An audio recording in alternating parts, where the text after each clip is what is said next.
The little wild boy took a bite of the dinosaur's foot. And just like that, they'd successfully built their dinosaur bridge. Right when Arlo was about to get ticked off, he spotted some bright red fruit hanging from a tree and wanted to climb up and grab them, but the wild boy blocked his path.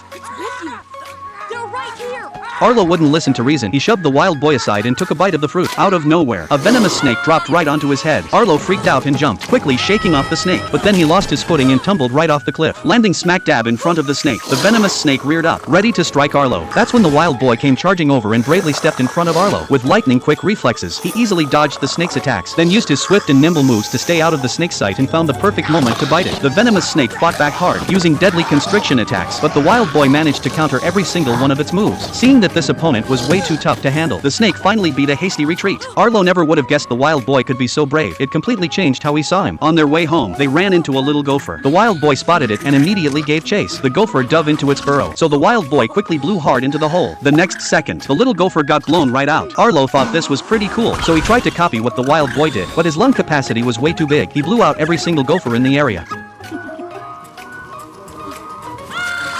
In all the chaos, Arlo fell into the river. Since he couldn't swim, he quickly sank to the bottom. At the crucial moment, the wild boy came to his rescue once again, saved him, and even taught him how to swim. After they got back on shore, Arlo was getting pretty hungry. To fill his belly, he had to eat some fallen fruit and made sure to share the food with the wild boy. That night, Arlo copied what his father used to do. He swept his tail through the grass, sending countless fireflies dancing into the air. The tiny specks of light lit up the dark night around them. Right then, Arlo started missing his father. He lay down on the ground, arranged 5 sticks, and then drew circles with his mouth, telling the wild boy about his family. Turns out the wild boy had his own family too, since 2 of the bigger sticks were buried. It showed that he'd lost his parents. Arlo was still drowning in the pain of losing his father and couldn't seem to get over it. I miss him.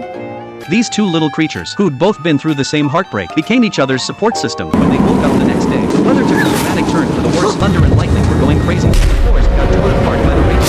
As a result, Arlo couldn't find his way home anymore. In his panic, he actually asked 3 pterodactyls for directions home. They pretended to be rescuing animals and told Arlo to help save some trapped little creatures. But the very next second, their vicious and cruel true colors came out. Not only that, but they also set their sights on the wild boy. The wild boy, who'd been fighting in the corner, took a running race. The 2 of them ran for their lives together.